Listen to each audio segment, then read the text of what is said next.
আমি মাত্র অফিস থেকে বের হচ্ছি এখন। এখন রাত আনুমানিক 10টা 10:30 মতন বাজে। তো চলো, আমি আজকে অফিস থেকে এখন বাসায় যাচ্ছি। তো সবাই আমার সাথে চলো, একসাথে যাই। বাইকটা স্টার্ট করলাম, এখন যাচ্ছি, শুরু করব। সব প্রতিদিন অফিস করতে ভালো লাগে না, তো চিন্তা করলাম যে একটা মোটো ব্লগ করি। অনেকদিন ধরে তো আসলে মোটো ব্লগ নিয়ে প্যাশনেট আমি আসলে, ঠিক আছে, কিন্তু আসলে ওইভাবে মোটো ব্লগিং করা হয় না, সময়ও পাওয়া যায় না, চাকরিজীবী মানুষ আমরা। তো দেখা যাক, চলো যাচ্ছি আমরা সবাই একসাথে। বেসিক্যালি আমার ইভিনিংয়ের অফিসটা হচ্ছিল বনানীতে।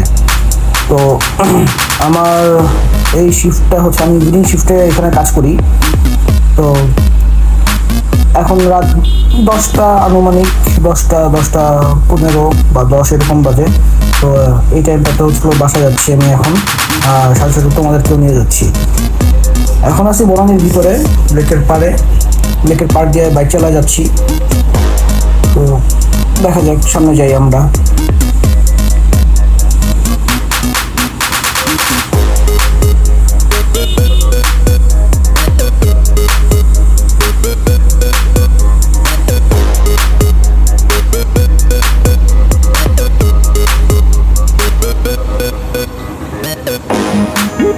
আজকে ক্যামেরাটা অনেক শেক করতেছে, এই জায়গাটা একটু ঝামেলা, বুঝছো সবাই, এই জায়গাটা একটু ঝামেলার, মাঝে মধ্যে মানে ইউটার্নটা বোঝা যায় না। আশা করি যারা গুলশান বনানীতে থাকে তারা এই রাস্তাটা চিনে।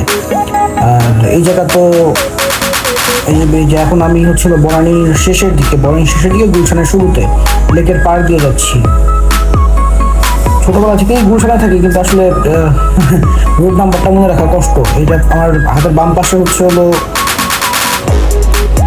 গুলশান সেন্ট্রাল মসজিদ।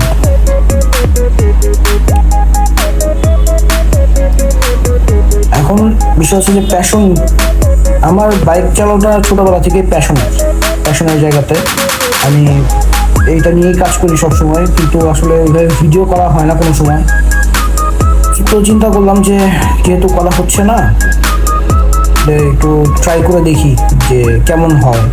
এই জন্যই আসলে বেসিক্যালি এইখানে আসা। মানে আজকে হচ্ছে ভিডিও করলাম। আজকে ক্যামেরাটা অনেক শেক করতেছে, দাঁড়া আমি একটু থেমে হচ্ছে ক্যামেরাটা ঠিক করে দেখি কি অবস্থা। হ্যাঁ, একটু ঠিকঠাক করে দিলাম। তো এখন আবার শুরু করতেছি।